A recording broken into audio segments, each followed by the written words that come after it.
بسم اللہ الرحمن الرحیم صلی اللہ علی حبیبہ سیدنا و مولانا محمد وعلی آلہ وصحبہ وبارک وسلم۔ دوستو، ایک جوہری کسی شہر میں آیا۔ جوہری کہتے ہیں ہیرے جواہرات کا کام کرنے والے کو۔ تو اس کے پاس چند ہیرے تھے۔ اس نے شہر میں لوگوں کو وہ ہیرے بتائے کہ میرے پاس اتنے قیمتی قیمتی ہیرے ہیں، اور اس کے پاس ایک ایسا ہیرا تھا جو انتہائی قیمتی تھا، اور اس نے لوگوں کو بتایا کہ یہ وہ ہیرا ہے جو رات کو بھی چمکتا ہے اور دنیا کے مہنگے ترین ہیروں میں اس کا شمار ہوتا ہے۔ خیر، کچھ اس کے پاس جو تھے وہ سیل ہو گئے، کچھ اس کے پاس بچ گئے، دو چار ہیرے اس نے وہ اپنی اس تھیلی میں ڈالے اور رکھ لیے۔ اسی مجمع میں جہاں پہ اس نے وہ ہیرے لوگوں کو دکھائے، ایک چور، اس علاقے کا مشہور ترین چور، وہ یہ منظر دیکھ رہا تھا۔ تو اس کی نیت میں لالچ آیا اور اس نے کہا کہ چلو اس طرح کرتے ہیں کہ اس سے یہ ہیرا جو ہے چراتے ہیں۔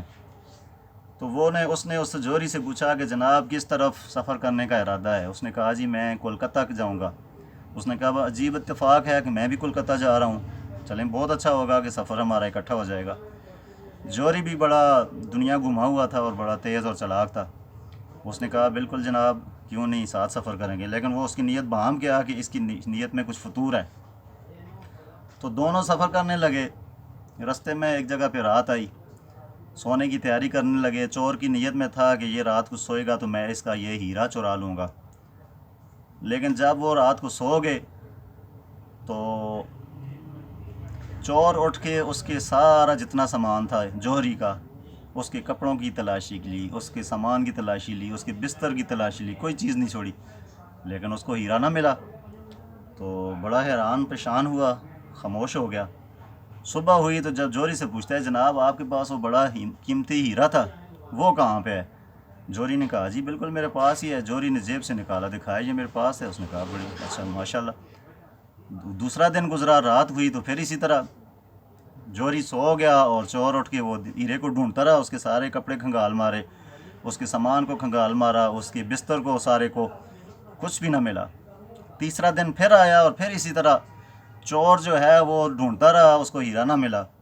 تو صبح اٹھ کے چور جو ہے وہ اس جوہری کی پاس بیٹھا، اس نے کہا جناب اصل میں بات یہ ہے کہ میں کسی سفر کی نیت سے نہیں آیا تھا، نہ میں کوئی ادھر آنا تھا، میں ہوں بیسیکلی ایک چور، اور میں آپ کے ہیرے چرانے کی چکر میں یہاں پہ آیا تھا آپ کے ساتھ، لیکن میں آپ کو اپنا بھی استاد مانتا ہوں اور میں آپ سے معافی چاہتا ہوں، لیکن آپ مجھے یہ بتا دیں کہ آپ آج 3 دن سے میں نے آپ کا سارا سامان کھنگال مارا، مجھے ہیرا نہیں ملا، اور صبح آپ مجھے ہیرا نکال کے دکھا دیتے ہیں میرے پاس ہے۔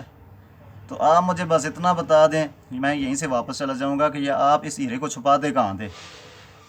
تو جوہری مسکرایا اور اس نے کہا کہ بات یہ ہے کہ جب سونے کی تیاری کرتے تو اپنے قمیض وغیرہ اتار کے لٹکاتا، تو میں تجھ سے آنکھیں چرا کے وہ ہیرے تمہاری جیب میں ڈال دیتا تھا، تمہارے کپڑوں میں چھپا دیتا تھا، اور تو ساری رات میرے کپڑے جو ہیں ان کو ڈھونڈتا رہتا تھا، میرے کپڑوں میں، میرے بستر میں، میرے سامان میں، کبھی تیرا دھیان گیا ہی نہیں کہ میں اپنے سامان میں چیک کروں۔ تو اس طرح صبح اٹھ کے تو اسے آنکھ چرا کے میں وہ ہیرا نکال کے تو اپنی جیب میں ڈال لیتا تھا۔ تو اس طرح یہ میرے جو ہیرے ہیں یہ محفوظ رہے، اور تو جو ہے وہ میرے سامان کو ہی ڈھونڈتا رہا۔ تو چور وہ وہاں سے شرمندہ ہو کے واپس آ گیا۔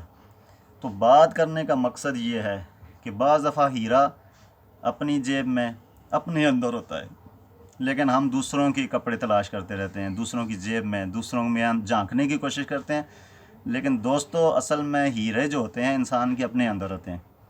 اللہ تعالیٰ نے جو انسان کو خود ہیرا ہے، اس کے اندر جو دل ہے یہ ہیرا ہے، اور اس دل کو جو ہے اور اس میں رہنے والا اللہ جو ہے، اگر اس کو بندہ پا لے، اپنے اندر جھانک لے اور اپنے آپ کو دیکھ لے، تو میرے خیال میں وہ خود جو ہے ہیرا اس کو مل جاتا ہے۔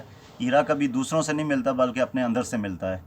تو اس لیے جو ہے اپنی اندر جھانکنا چاہیے، اپنے نفس اور اپنی روح اور اپنے آپ کا تزکیہ کرنا چاہیے، نہ کہ دوسروں میں جھانکنا چاہیے اور ان کے اندر یہ چیزیں تلاش کرنی چاہیے۔ تو اللہ تعالی ہم سب کو عمل کرنے کی توفیق عطا فرمائے۔ انشاءاللہ نیکسٹ ویڈیو کے ساتھ حاضر ہوں گا۔ اگر ویڈیو پسند آئے تو اس کو سبسکرائب بھی کریں اور اپنے کمنٹ سے بھی اپنے خیالات کا اظہار کیجیے گا۔ جزاک اللہ۔ السلام علیکم ورحمۃ اللہ وبرکاتہ۔